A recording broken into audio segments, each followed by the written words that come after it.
নমস্কার, চলে এলাম দারুণ একটা রেসিপি নিয়ে আপনাদের সাথে শেয়ার করব। মটরশুঁটি দিয়ে বাঁধাকপি কম উপকরণ দিয়ে বানাবো। একবার হলেও আপনারা বাড়িতে বানিয়ে দেখতে পারেন, খেতে দারুণ হয়। তাহলে চলুন দেরি না করে রেসিপিটা শুরু করে দিই। কড়ার মধ্যে তেল নিয়ে নিয়েছি, এবার ফোড়নের জন্য দিয়ে দেবো গোটা জিরে, তেজপাতা। ফোড়ন দিয়ে খুব সুন্দর একটা গন্ধ বার হয়ে আসলে দিয়ে দেবো কেটে রাখা একটা আলু। আলুটা একটু নাড়াচাড়া করে ভেজে নিতে হবে। আলুগুলো লাল লাল করে ভেজে নিয়েছি। এরপরে দিয়ে দেবো কেটে রাখা একটা পেঁয়াজ। পেঁয়াজটাও আলুর সাথে একটু ভালো করে ভেজে নেব। পেঁয়াজটা ভাজতে ভাজতে দিয়ে দেবো কেটে রাখা একটা টমেটো।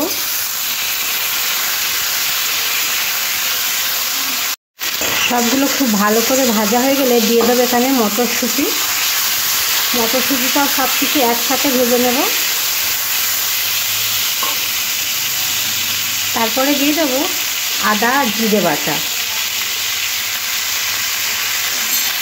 আদা জিরে বাটাটাও আলুর সাথে টমেটোর সাথে একটু কষে নিতে হবে। 1-2 মিনিট কষার পরে এখানে দিয়ে দেবো হলুদ গুঁড়ো, রঙের জন্য হলুদ গুঁড়ো, অল্প করে একটু লঙ্কার গুঁড়ো, স্বাদ অনুযায়ী নুন, আর অল্প একটু জল দিয়ে ভালো করে মশলাটা কষে নেব।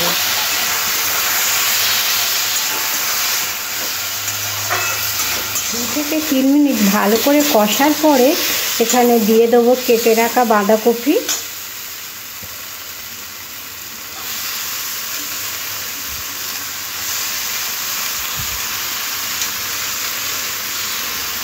বাঁধাকপিটা ভালো করে আস্তে আস্তে আলু টমেটোর সাথে মিশিয়ে নিতে হবে, যাতে বাঁধাকপিটা না পড়ে যায়। আস্তে আস্তে করতে হবে।